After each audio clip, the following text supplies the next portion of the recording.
Well, we're playing an NC State team that just lost to Wake Forest, or excuse me, that just lost to Clemson, the same way we just played Wake Forest, who had lost to Clemson the week before. It's like we're playing these teams that had just lost to Clemson. So what can Florida State learn from this last game against Wake Forest when you're playing an NC State team who's in the same exact position that Wake was? Oh, play like you play at Boston College. Like, go out and punch in the beginning and don't let up. You know, and again, like I said, stop resting your guys. We don't have that luxury right now. We got to go and get guys. Like, Verse should have played maybe Lovett couldn't have played last week, but Verse could play. And Verse should have played every snap in the beginning until we proved otherwise. And offensively, you've got to be on it. I don't really know why we're saving Jordan Travis's legs as much as we are, but like, you've got to start using the things that cause fear for other teams. I think that's the only thing that they could possibly do, and try to because if you punch them early and often, you can possibly catch them in that potential hangover because they were in an exciting primetime game last week. So you want to make sure you get them and make them feel like, oh my God, not again, and just don't let up. Yeah, I'm right there with James. The biggest thing is, you know, you're waiting on Fabian Lovett. You're getting Amari Gaynor back. I mean, that's not going to be a pivotal factor for Florida State going in this NC State game. But Verse seems like he's good to go, which will be a nice sign. He's got to get more playing time. I mean, it's crazy how he was probably 80% in that game on Saturday and was still one of your best defensive players on the field. And just the way that he can impact the game on the defensive side is incredible. And so you're looking at a maybe hopefully fully healthy, close to fully healthy Jared Verse this upcoming weekend, which will be big. And, you know, they played Clemson well, definitely being up there in Death Valley. Florida State, though, is going to travel once again. They've been able to do this. They went over to Louisville and won. This is going to be a different kind of atmosphere. They played in New Orleans, but that was still 50-50 crowd-wise. And even Jared Verse said it felt like almost like a home game just with how many FSU fans were there. It's going to be a whole different environment.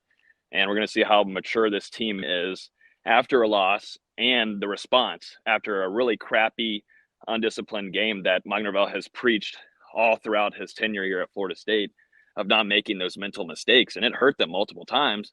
And then there's silly mistakes on the field where you see Grady Vance. You're in a prime position, man, to make that play and take the ball away from Sam Hartman. And you just don't come down with it. It's just things that can be fixed, which is lucky. You gave 100 yards and penalties to Wake Forest to get them down the field to score more, and you almost still had a chance in the fourth quarter. Clean things up, and you're in a better position to compete this weekend. Logan, I got a question for James. You know, you're playing ball, you're playing fullback, you're part of an offensive unit that's got a lot of pride, and the goal is to get down to the goal line, score touchdowns. But that doesn't always happen. So you got field goal kicking, and you got a dude on the team that's not a football player. He's different than everybody else. That's all there is to it. But if you got a really good one, you got a really good one, and he could be a weapon, and he can win a lot of games, and sometimes it all rests on his shoulders. You got a guy right now who was 10 for 13, good kicker last year, just not getting the job done, misses two more, 1 from 55, but misses two more, 4 for 9. You know, are you pissed off right now? Just in regards to leaving points on the field that shouldn't be there? As a player, I'm extremely pissed. You know, but I'm also, but as a more mature guy, it's funny because I shared with people my story of kickers and how I'm probably not the best person to give a kicker advice. But I step back and I think about it like this. And I told everybody this, you know, LSU game and the other ones, like, let's just put ourselves in his position for a second. Like when we play, it's 11 people that separately get the attention. Like if you make a big catch, yeah, you get most of it. But when that ball is snapped, most people are spreading out the attention. When you get down to it, especially in the clutch situation, there's 70,000 people in that stadium. All 70,000 people in that stadium are looking at you. There's 2 to 3 million people watching at home on TV. It's never a situation as a fullback that I ever feel like it was just me in a room full of people being stared at. So that's a lot of pressure to put on yourself. But I do know mentally Mike's got to get something done. Like he either needs to see a shrink, they need to bring competition, you know, and it's easier said than done because you could legitimately lose this kid for the rest of his career. It gets in your head. But you also can't get into a situation where you're always playing 4-down territory.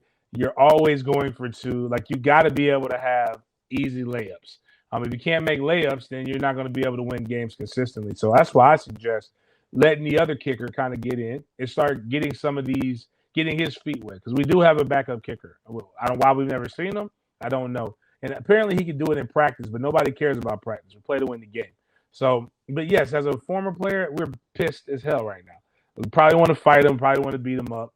But sometimes you can't do that because you don't know what the other guy's going to do. So you can't hurt the kicker. They're a specialist for a reason. But it definitely, when you're working out hard and when you're banging on your body and you're looking at this guy side eye because he can't make a kick. Logan, do you have any eligibility left or not? I can't kick worth you know what, so it's not going to work out. Am I the only one who has any experience kicking, playing soccer or anything? Come on, guys.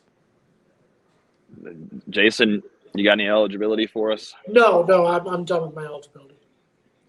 Oh, dang it. Logan, Yeah, Logan. I was going to say they had Aiden kicking today. Ryan's more efficient in practice.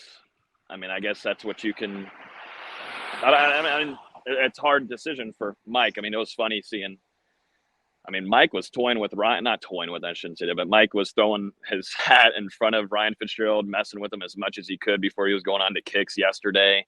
He goes in today. He's efficient. I think he was 3 out of 4, and then the day prior, 4 out of 4. So it's just a thing where it's all mental for him, and we've seen the talent that he has.